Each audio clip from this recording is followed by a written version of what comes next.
देखिए, तो आज हम लोग शुरू करेंगे इलेक्ट्रोस्टैटिक टॉपिक, है ना। ये एक्चुअली पूरा यूनिट आपके एनसीईआरटी के जो चैप्टर नंबर 1 और 2 है, दोनों मिला के फैब्रिकेट होता है ना। मतलब चैप्टर नंबर 1 और 2 ये दोनों ही चैप्टर जो है आपके इलेक्ट्रोस्टैटिक टॉपिक के अंदर ही आएगा। यूनिट एक सेम है, ठीक है। अब जो अभी आपने पढ़ लिया है, पहले हमने जानबूझ के चैप्टर नंबर 3 और 4 आपको पढ़ाया है। उसके पीछे एक खास मकसद था। मकसद बड़ा सिंपल ये था कि आपने करंट पहले से सुना हुआ था। क्लास 10th में भी आपने ओम्स लॉ वगैरह वगैरह वगैरह ये सब चीज़ें पढ़े हुए थे, है ना। तो क्योंकि आपके वो नाम, काफ़ी सारे नाम के साथ आप फैमिलियर थे, चाहे वो रेजिस्टेंस हो या वगैरह वगैरह, इसलिए मैंने उसको पहले बता दिया ताकि आप थोड़ा सा कंफर्ट फील करें, ठीक है। अब आज हम लोग जो शुरू करने जा रहे हैं, ये एकदम से आपके लिए एकदम नया टॉपिक है, ठीक है। पहले आपने इसके बारे में नहीं पढ़ा है, आपके सिलेबस में कभी नहीं रहा है। बहुत बारीकी से सुनना चालू करेंगे क्योंकि थोड़ा सा नए नए टर्म्स इसमें काफ़ी सारे आएंगे और सारे के चैप्टर उसी टर्मिनोलॉजी पे ही टिका हुआ है। यानी कि अगर आपको जो भी उसमें टर्म्स हैं वो आपको बहुत क्लियर ध्यान रहना ज़रूरी होगा। नहीं तो आप एग्ज़ाम के समय में टर्म में ही फंस जाएंगे कि पूछ क्या रहा है ना। ठीक है। तो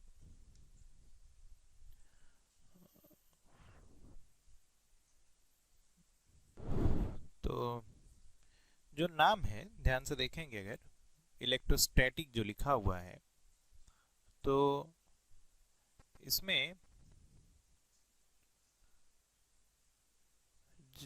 ये पूरा नाम को ध्यान से देखोगे तो ये नाम को दो हिस्से में आप अलग अलग सोच सकते हो या देख सकते हो। एक है इलेक्ट्रो और दूसरा जो इंपॉर्टेंट चीज दिया हुआ है, क्या लिखा हुआ है, स्टैटिक्स। ठीक है। स्टैटिक्स नाम आपके लिए नया नहीं है, ये आप सुने हो, क्लास 11th में हमने खूब पढ़ा है ना। शुरुआती चैप्टर जब हम पढ़ रहे थे डायनामिक्स, तो उस समय स्टैटिक्स का भी नाम आया था, है ना। स्टैटिक्स जो वर्ड है इसका मतलब क्या होता है बताओ, रुका हुआ होना है, कोई चीज क्या है, ठहरा हुआ है, रेस्ट पे है, इसी को हम स्टैटिक्स बोलते हैं इंग्लिश में। ठीक है।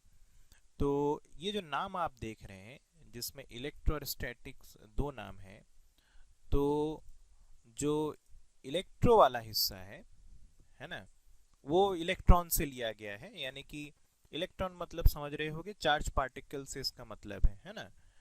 और चार्ज पार्टिकल मतलब जैसे आप केमिस्ट्री में थोड़ा बहुत पढ़े हुए, इलेक्ट्रॉन हो, प्रोटॉन है, करंट के समय हमने चार्ज बता के आगे बढ़ लिया था। तो जो करंट इलेक्ट्रिसिटी आपने पढ़ा है इससे पहले, वो क्या था, वो चार्ज पार्टिकल इन मोशन था, है कि नहीं।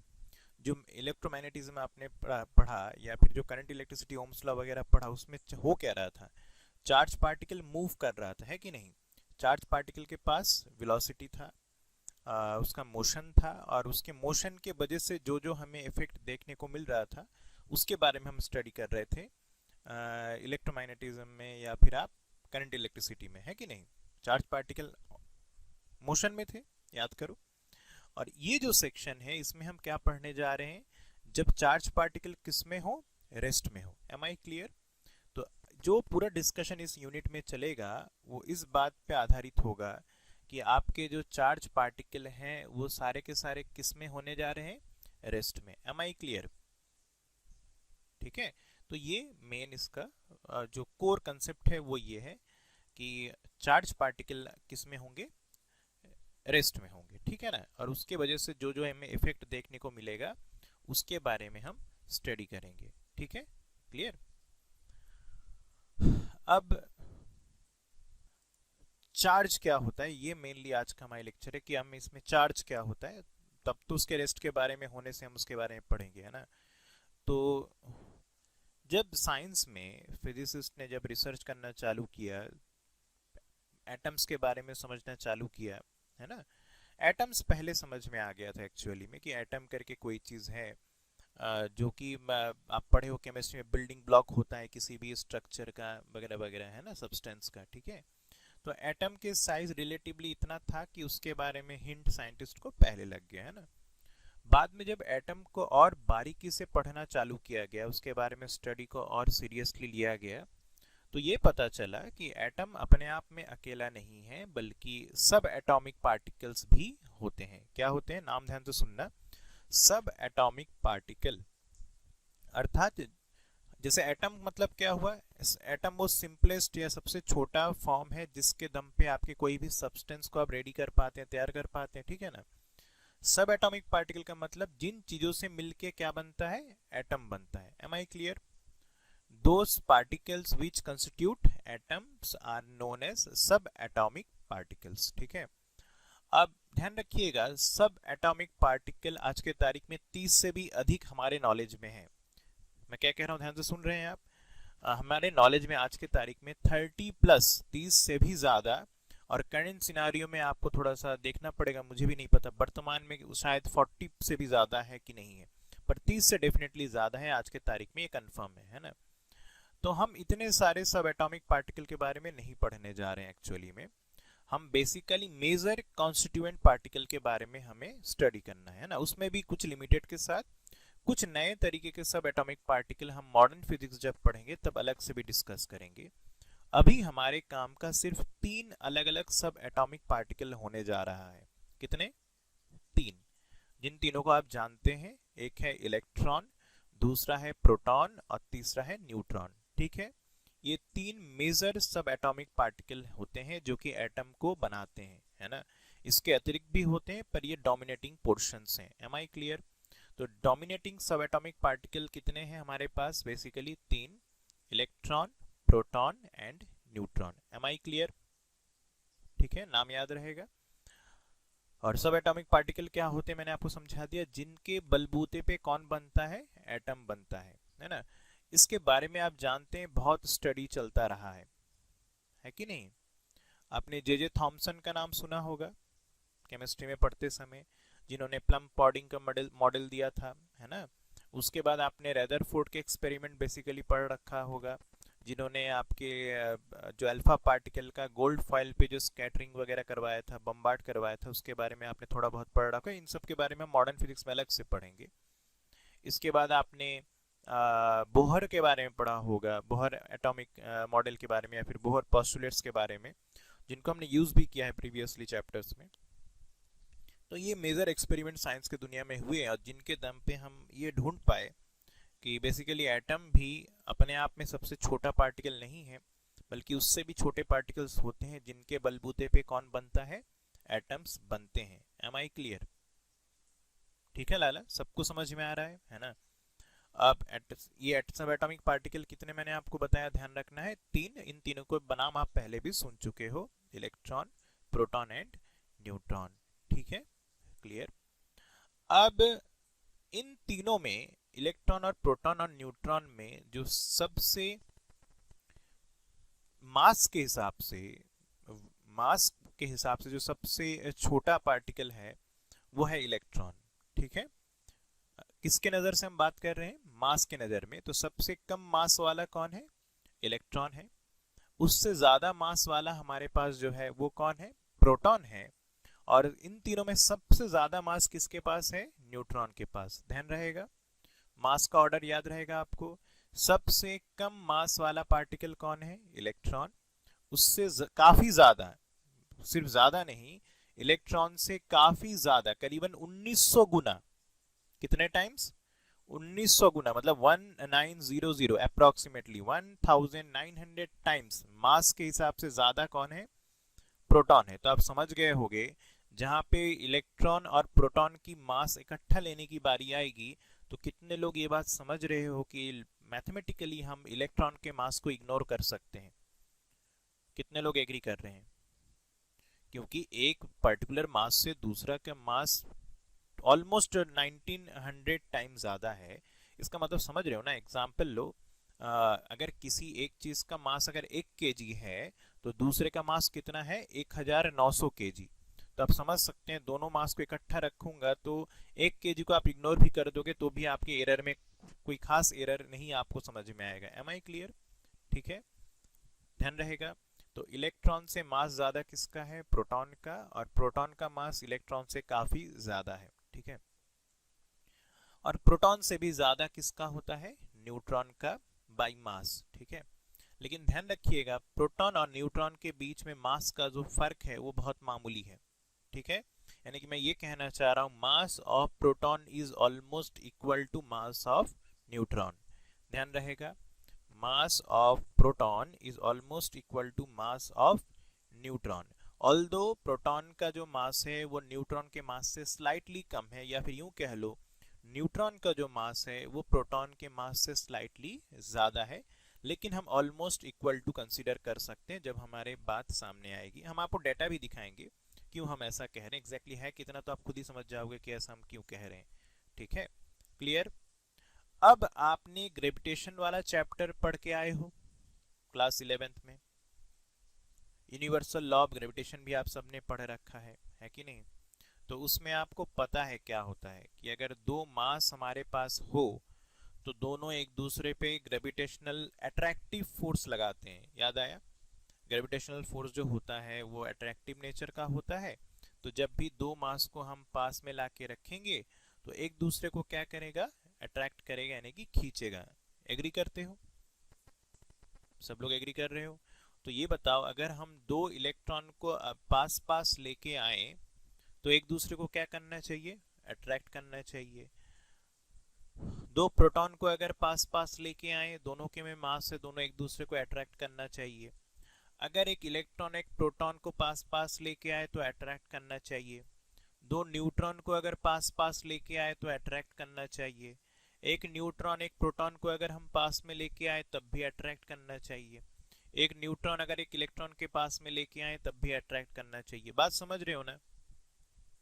क्योंकि सभी के पास मासेस हैं और दो मास को पास में लाने से क्या होता है आप जानते हैं? अट्रैक्टिव फोर्स लगेगा।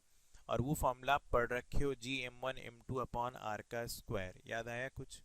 यूनिवर्सल लॉ ऑफ ग्रेविटेशन आपने पढ़ा है ना? एक्चुअली वो चैप्टर बहुत काम आने वाला है। इस चैप्टर में काफी ज्यादा फॉर्मूले वगैरह तो आपको मिलता जुलता नाम दिखाई पड़ेगा एक्चुअली में, है ना? तो यहाँ तक कहानी मेरे ख्याल से सबको समझ में आ चुका होगा। ठीक है ना? कि अगर दो सब एटॉमिक पार्टिकल को हम पास में लेके आए तो एक दूसरे को क्या करना चाहिए? अट्रैक्ट करना चाहिए due to gravitational universal law of gravitation के फंडे से। ठीक है, लेकिन जब लैब में साइंटिस्ट जब इस पे स्टडी करना शुरू किया तो कहानी में बहुत सारे ट्विस्ट नजर आए। यानी कि इतना सिंपल नजर नहीं आया कि ग्रेविटेशन के हिसाब से जो हम समझ रहे थे एज सच हमें लैब में वैसा ही नजर नहीं आ रहा था। कितने लोग मेरी बात समझ रहे हो? हमने एक प्रेडिक्ट कर लिया, हमें ग्रेविटेशन के बारे में जानकारी थी तो हमने ग्रेविटेशन के हिसाब से चीजों को प्रेडिक्ट किया कि ऐसा ऐसा होना चाहिए।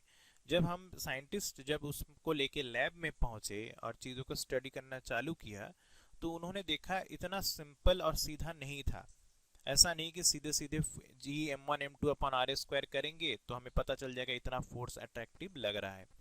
बल्कि लैब में क्या दिखाई दिया वो समझिए। देखा ये गया जब दो इलेक्ट्रॉन को पास में लाया गया। किसको पास में लाया गया? दो इलेक्ट्रॉन को पास में लाया गया तो वास्तविकता में जहां पे अट्रैक्टिव हम सोच रहे थे वहां पे अट्रैक्टिव ना होके बहुत ज्यादा स्ट्रॉन्ग रिपल्सिव फोर्स हमें नजर आया। कितने लोग मेरी बात समझ रहे हो? हमने सोचा ये था कि दो इलेक्ट्रॉन एक दूसरे को अट्रैक्ट करेंगे Gm1m2 अपॉन r स्क्वायर के हिसाब से। ठीक है ना? क्लियर है? और जब लैब में देखा गया तो क्या देखने को मिला कि दो इलेक्ट्रॉन एक्चुअली अट्रैक्ट तो छोड़िए, अट्रैक्ट तो कर ही नहीं रहा है बल्कि रिपल कर रहे हैं, एक दूसरे को दूर भगा रहे हैं, वो भी बहुत ज्यादा स्ट्रॉन्ग फोर्स के साथ, यानी कि बहुत ज्यादा ताकत लगा रहे हैं। एक्चुअली ग्रेविटेशनल फोर्स आपने पढ़ रखा है, बहुत वीक फोर्स होता है। याद है? ग्रेविटेशन फोर्स आपको बताया गया था बहुत वीक फोर्स होता है ना? जैसे दो इंसान हैं अगल बगल अगर खड़ा है कोई दो इंसान तो ग्रेविटेशनल फोर्स तो लग ही रहा है Gm1m2 by r स्क्वायर, पर कहाँ फील करते हैं? नहीं फील करते हैं ना? नहीं करते हैं ना? तो क्यों नहीं करते हैं, इसका वजह आपको पता था कि ग्रेविटेशनल फोर्स जो होता है वो वीक फोर्स होता है, जबकि लॉन्ग रेंज होता था, याद आया? ग्रेविटेशन लॉन्ग रेंज होता है, वीक हो भले ही हो लेकिन बहुत दूर तक इसका इफेक्ट नजर आता है, जैसा कि अर्थ और सन के बीच में देखने को मिलता है कि नहीं? दोनों एक दूसरे से काफी दूर है लेकिन उसके बावजूद दोनों पे पर्याप्त फोर्स लगा पाते हैं, ठीक है? तो इलेक्ट्रॉन के केस में क्या देखने को मिला? रिपेल कर रहे हैं, ठीक है ना? समझ गए हो? जब दो प्रोटॉन को पास में लाया गया, किसको पास में लाया गया? प्रोटॉन को। तो हमारा एक्सपेक्टेशन क्या था कि ग्रेविटेशन के हिसाब से एक दूसरे को क्या करेगा? अट्रैक्ट करेगा। ये हमारा एक्सपेक्टेशन है कि नहीं? लेकिन लैब में वापस से हमें चीजें एकदम अलग मिली। पहली बात तो हमने एक्सपेक्ट अट्रैक्टिव नेचर का फोर्स किया था, तो अट्रैक्टिव तो पहली बात देखने को नहीं मिला। दो प्रोटॉन एक दूसरे को दूर भगाने में लगे थे, यानी कि कैसा फोर्स देखने को मिला? रिपल्सिव नेचर का। समझ गए हो? और फिर से वही चीज जो इलेक्ट्रॉन के साथ देखने को मिला था कि एक तो रिपल्सिव भी था और साथ ही में जो रिपल्सिव फोर्स था उसका जो नेचर था, जो स्ट्रेंथ था, वो बहुत ज्यादा था। Am I clear? दो प्रोटॉन को जब पास में लाया गया, हमारा एक्सपेक्टेशन था कि दोनों एक दूसरे को अट्रैक्ट करेंगे ड्यू टू ग्रेविटेशनल फोर्स, पर एक्चुअली में हमें क्या देखने को मिला लैब में कि दोनों अट्रैक्टिव तो छोड़िए, दोनों के नेचर ही बदल गया था, यानी कि रिपल्सिव था। और दूसरी बात, जो रिपल्सिव फोर्स था वो कोई मामूली नहीं बल्कि बहुत स्ट्रॉन्ग रिपल्सिव फोर्स देखने को मिला। Am I clear? सब लोग समझ रहे हो चीजें कैसी चल रही हैं? ठीक है। अब तीसरा चीज लाया गया न्यूट्रॉन को। किसको? न्यूट्रॉन को। जब दो न्यूट्रॉन को पास में लाया गया, फिर से हमारा एक्सपेक्टेशन क्या था कि दोनों एक दूसरे पे अट्रैक्टिव फोर्स लगाएंगे, दोनों एक दूसरे को क्या करेंगे? अट्रैक्ट करेंगे ड्यू टू देयर मासेस, है ना? इस केस में हमने देखा हमारी बात सही निकली, यानी कि जो हमने एक्सपेक्ट किया था वैसा ही देखने को मिला। कितने लोग मेरी बात समझ रहे हो? हमने न्यूट्रॉन के केस में भी अट्रैक्टिव एक्सपेक्ट किया था और अब की बार लैब में हमें क्या देखने को मिला कि हाँ भाई इस बार तो अट्रैक्टिव ही देखने को मिला दोनों ही तरफ से। Am I clear? तो कुल मिला के हमारे पास तीन सिचुएशन थे सब एटॉमिक पार्टिकल को अगर ध्यान में रखें तो। एक था आपके पास इलेक्ट्रॉन, एक था आपके पास प्रोटॉन और तीसरा था आपके पास न्यूट्रॉन, ठीक है? तो हमें क्या देखने को मिला कि हमारा एक्सपेक्टेशन जो है वो न्यूट्रॉन और न्यूट्रॉन के केस में तो सही निकला, ठीक है ना? लेकिन जब हम दो इलेक्ट्रॉन को पास में लेके आए या जब हम दो प्रोटॉन को पास में लेके आए तो हमारा एक्सपेक्टेशन के ऑपोजिट हमें आंसर मिला। हम उम्मीद अट्रैक्टिव कर रहे थे पर हमें मिला क्या? रिपल्सिव। और दूसरा चीज जो रिपल्सिव फोर्स भी था वो कोई मामूली नहीं बल्कि बहुत स्ट्रॉन्ग रिपल्सिव फोर्स देखने को मिला। Am I clear? सबको ध्यान रहेगा पूरा स्टोरी। तो लैब में दो इलेक्ट्रॉन ने अलग तरीके से बिहेव किया और दो प्रोटॉन को पास पास लाने से हमारे एक्सपेक्टेशन के खिलाफ बिहेवियर किया, है ना? यहाँ पे कहानी खत्म नहीं हुई। एक और एक्सपेरिमेंट इसके बीच में रिपीट किया गया, वो है एक इलेक्ट्रॉन और एक प्रोटॉन को पास में लाया गया। किसको किसको पास में लाया गया अब की बार? एक इलेक्ट्रॉन और एक प्रोटॉन को। हमारा एक्सपेक्टेशन क्या है जरा बताना? सेम। अभी भी हम ग्रेविटेशन के हिसाब से, अगर हमारे जानकारी में ग्रेविटेशन है और ग्रेविटेशन के हिसाब से तो क्या होना चाहिए बताओ? अट्रैक्ट करना चाहिए। एग्री करते हो? क्योंकि दोनों के पास मास है, भले ही एक का मास बहुत कम है और एक का मास बहुत ज्यादा है, उससे कोई फर्क नहीं पड़ता है, ग्रेविटेशनल फोर्स लगेगा, है कि नहीं? जैसे सन जो है अर्थ के ऊपर फोर्स लगाता है जबकि सन के कंपेयर में अर्थ का मास बहुत कम है। तो जब इलेक्ट्रॉन और प्रोटॉन लेके आए हम पास पास तो हमारा एक्सपेक्टेशन फिर से क्या है कि दोनों एक दूसरे को क्या करेंगे? अट्रैक्ट करेंगे। लेकिन अब की बार हमने क्या पाया लैब में पता है? कि नेचर तो सही है, यानी कि हमने उम्मीद किया था अट्रैक्टिव फोर्स का, तो हमें देखने को भी क्या मिला? अट्रैक्टिव। जब इलेक्ट्रॉन और प्रोटॉन लेके आए तो हमारा एक्सपेक्टेशन था अट्रैक्टिव फोर्स का और हमें देखने को भी क्या मिला? अट्रैक्टिव ही मिला। लेकिन खेल में अभी भी एक ट्विस्ट देखने को मिला। हम सोच रहे थे जितना फोर्स उससे काफी ज्यादा स्ट्रॉन्ग अट्रैक्टिव फोर्स देखने को मिला।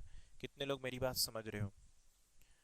हम उम्मीद तो कर रहे थे अट्रैक्टिव और हमें देखने को भी मिला अट्रैक्टिव, लेकिन जो अट्रैक्टिव फोर्स का स्ट्रेंथ था जितना हम सोच रहे थे उससे काफी ज्यादा, काफी मतलब बहुत ज्यादा की बात हो रही है यहाँ पे, 10 टू द पावर 9, 10, 11, 12, 13, 14 इस तरीके की बात हो रही, इतना गुना ज्यादा हमें स्ट्रॉन्ग फोर्स देखने को मिल रहा था। कितने लोग समझ गए हो? हम सिर्फ इतना सा आपसे बात कर रहे हैं कि क्या लैब में हमें अलग अलग सिचुएशन में देखने को मिला। Am I clear? ठीक है ना? इसका कंक्लूजन क्या है वो हम ड्रॉ करेंगे अभी। क्या हमें देखने को मिला, ये सबके दिमाग में बैठ गया। दो इलेक्ट्रॉन के केस में क्या देखने को मिला, दो प्रोटॉन के केस में देखने को क्या मिला, दो न्यूट्रॉन के केस में देखने को क्या मिला, एक इलेक्ट्रॉन और एक प्रोटॉन को आसपास लाने से क्या देखने को मिला, ये सारी कहानी आपको मैंने बता दिया। ठीक है ना? और भी एक्सपेरिमेंट इस तरह से किया गया, जैसे एक इलेक्ट्रॉन और एक न्यूट्रॉन को लाया गया। इलेक्ट्रॉन और न्यूट्रॉन, हमारा उम्मीद क्या है बताओ, अट्रैक्टिव फोर्स का। और देखने को भी क्या मिला कि अट्रैक्टिव फोर्स है और जितना हम उम्मीद कर रहे थे लगभग उतना ही है। ठीक है। एक प्रोटॉन और एक न्यूट्रॉन को पास में लाया गया, तो हमारा उम्मीद क्या है, अट्रैक्टिव फोर्स होने का। और हमें देखने को भी क्या मिला, अट्रैक्टिव फोर्स, और उतना ही देखने को मिला जितना हम उम्मीद कर रहे थे। कितने लोग मेरी बात समझ रहे हो? सिर्फ जो डिफरेंसेस हमें देखने को मिल रहा था वो कब कब देखने को मिल रहा था वो इंपॉर्टेंट है। दो इलेक्ट्रॉन को पास में लाने पर, दो प्रोटॉन के पास में लाने पर, और एक इलेक्ट्रॉन और एक प्रोटॉन को पास में लाने की स्थिति में। ये तीन स्थिति है जब हमें देखने को डिफरेंस मिला। ठीक है ना? जब भी न्यूट्रॉन शामिल होता था किसी भी एक्सपेरिमेंट में, मतलब एक एक कौन हो, न्यूट्रॉन हो, और दूसरा या तो इलेक्ट्रॉन या फिर प्रोटॉन हो। कितने लोग मेरी बात समझ रहे हो? तब तब हमें कोई अंतर देखने को नहीं मिल रहा था अपने एक्सपेक्टेशन के हिसाब से। Am I clear?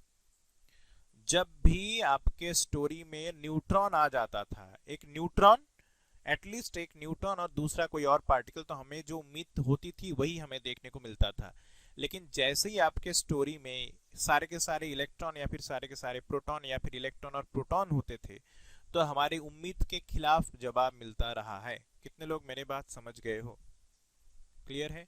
तो क्या कब कब क्या क्या देखने को मिला, आप एक लाइन से लिख लीजिए कि दो इलेक्ट्रॉन को लाया गया, हमारा एक्सपेक्टेशन ये था और देखने को ये मिला। दो प्रोटॉन को लाया गया तो हमारा एक्सपेक्टेशन ये था और देखने को ये मिला। दो न्यूट्रॉन को लाया गया, हमारा एक्सपेक्टेशन ये था और देखने को ये मिला।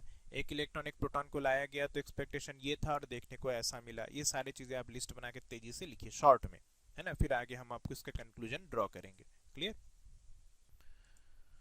तो हमारा क्या एक्सपेक्टेशन था और हमें लैब में क्या देखने को मिला, ये आपको मैंने बता दिया, है ना? अब इसके आगे का प्रोसेस कि इसका हम मतलब क्या निकालें। तो देखो, अगर दो इलेक्ट्रॉन हम जब पास में लेके आए तो उम्मीद था अट्रैक्टिव का, जबकि देखने को मिला रिपल्सिव।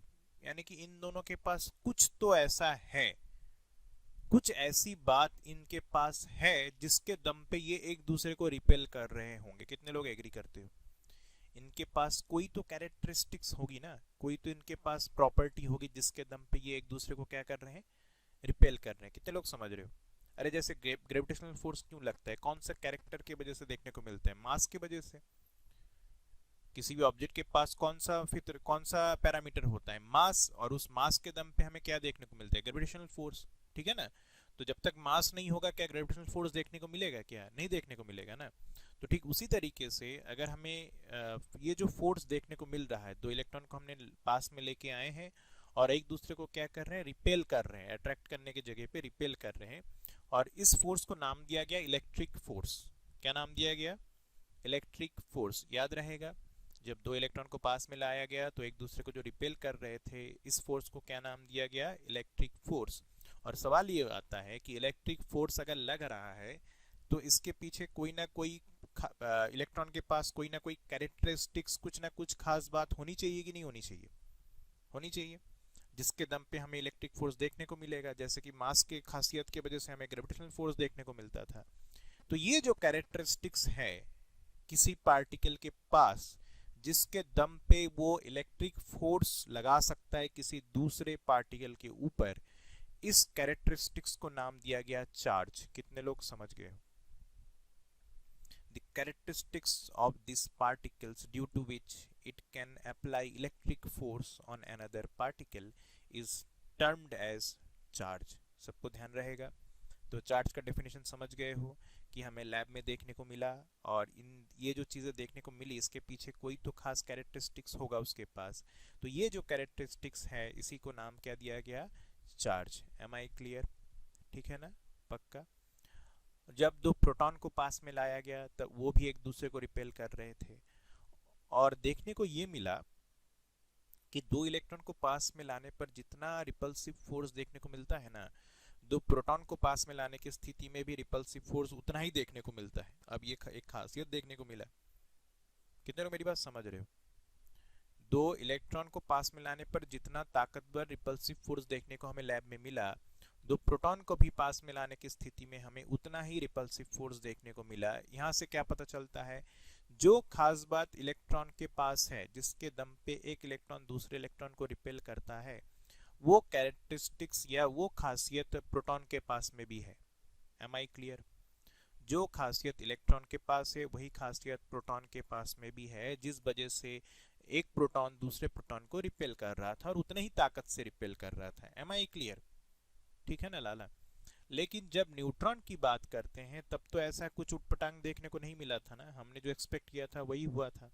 यहां से क्या पता चलता है कि किसी भी न्यूट्रॉन के पास इस तरीके के कैरेक्टर नहीं है जैसा कि इलेक्ट्रॉन और प्रोटॉन के पास में है, और इसी वजह से मतलब ये कैरेक्टर ना होने की वजह से न्यूट्रॉन किसी भी किस्म का इलेक्ट्रिक फोर्स में शामिल नहीं होता है। कितने लोग समझ गए हो? इलेक्ट्रॉन के केस में हमें इलेक्ट्रिक फोर्स देखने को मिला, प्रोटॉन के केस में हमें इलेक्ट्रिक फोर्स देखने को मिला।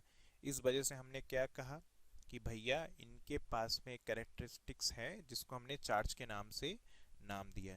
तो क्योंकि प्रोटॉन के केस में हमें ऐसा कुछ देखने को नहीं मिला, तो इसका सीधा सा मतलब ये है कि जो खासियत इलेक्ट्रॉन के पास में है या प्रोटॉन के पास में है, वो कैरेक्टरिस्टिक्स न्यूट्रॉन के पास में नहीं है। कितने लोग समझ गए हो? क्लियर है? ठीक है, पक्का। अब एक चीज और कि तो इस वजह से हमने क्या बता दिया कि न्यूट्रॉन के पास इस तरीके के कोई कैरेक्टरिस्टिक्स नहीं है जो कि इलेक्ट्रॉन और प्रोटॉन के पास में है। ठीक है ना? कुल मिला के न्यूट्रॉन को नाम दिया गया ये इलेक्ट्रिकली न्यूट्रल है। ठीक है? और इलेक्ट्रॉन और प्रोटॉन के पास कौन सा कैरेक्टरिस्टिक्स है? चार्ज। लेकिन एक कहानी में अभी भी एक ट्विस्ट बचा रह गया है कि दो इलेक्ट्रॉन को लाने पर रिपेल देखने को मिला, दो प्रोटॉन को लाने पर रिपेल देखने को मिला, लेकिन एक इलेक्ट्रॉन और एक प्रोटॉन को लाने पर क्या देखने को मिला था? अट्रैक्टिव फोर्स देखने को मिला था। ये कहानी मैंने आपको सुनाया। तो यहां से एक चीज और फंस जाता है कि हम अभी तक जैसा समझ रहे थे एग्जैक्टली वैसा नहीं है। यानी कि जो कैरेक्टरिस्टिक्स इलेक्ट्रॉन के पास है उसी तरह के कैरेक्टरिस्टिक्स प्रोटॉन के पास में है, लेकिन दोनों के पास में इन कैरेक्टरिस्टिक्स के बीच में भी कुछ ना कुछ डिफरेंसेस जरूर है। कितने लोग एग्री करते हो? अगर एग्जैक्टली सेम कैरेक्टरिस्टिक्स होता तो दो इलेक्ट्रॉन एक दूसरे को रिपेल किए हैं, दो प्रोटॉन एक दूसरे को रिपेल किए हैं, तो एक इलेक्ट्रॉन एक प्रोटॉन भी एक दूसरे को क्या करना चाहिए था? रिपेल। अगर एग्जैक्टली सेम खासियत होती तो यहां से हमें यह पता चलता है कि दोनों के पास सेम किस्म का कैरेक्टरिस्टिक्स होने के बावजूद भी इन कैरेक्टरिस्टिक्स में कुछ ना कुछ मामूली फर्क जरूर है। कितने लोग समझ रहे हैं मेरी बात? ठीक है? और इस फर्क को बताने के लिए हमने एक बाइनरी तरीका उठाया। बाइनरी मतलब समझते हो ना? यस, नो, ट्रू, फॉल्स, ये बाइनरी होते हैं दो, है ना? तो उसी तरीके में उठाया गया प्लस और माइनस। कितने लोग समझ रहे हो? जो मैथमेटिकल सिंबल होता है प्लस और माइनस, तो सिंपली इलेक्ट्रॉन के ऊपर जो चार्ज होता है उसको क्या बोल दिया गया? Negative charge. ठीक है? चार्ज तो दोनों के पास है, इलेक्ट्रॉन के पास भी और प्रोटॉन के पास भी। इलेक्ट्रॉन के ऊपर जो चार्ज है उसको नाम दे दिया गया नेगेटिव चार्ज, और प्रोटॉन के ऊपर जो चार्ज है उसको कह दिया गया पॉजिटिव चार्ज। ध्यान रहेगा सबको? क्लियर? ठीक है ना? तो दोनों के पास सेम तो यहाँ पे जो प्लस और माइनस साइन यूज किया जाएगा इलेक्ट्रॉन और प्रोटॉन के चार्ज के लिए, वो एब्सोल्यूट प्लस और माइनस नहीं है। मेरी बात समझ रहे हो ना? एल्जेब्रिक प्लस और माइनस मत समझ लीजिएगा। ये कैरेक्टरिस्टिक्स बताने का एक तरीका था कि इलेक्ट्रॉन के ऊपर जो चार्ज है उसको हमने नेगेटिव बोल दिया, और प्रोटॉन के ऊपर जो चार्ज था उसको हमने पॉजिटिव बोल दिया। Am I clear? ठीक है ना? समझ में आया? ठीक है, तो आज का लेक्चर यहीं रोकते हैं, इसका एक हम लोग कल डिस्कस करेंगे, है ना? थोड़ा चैप्टर थियोरेटिकल है। ठीक है।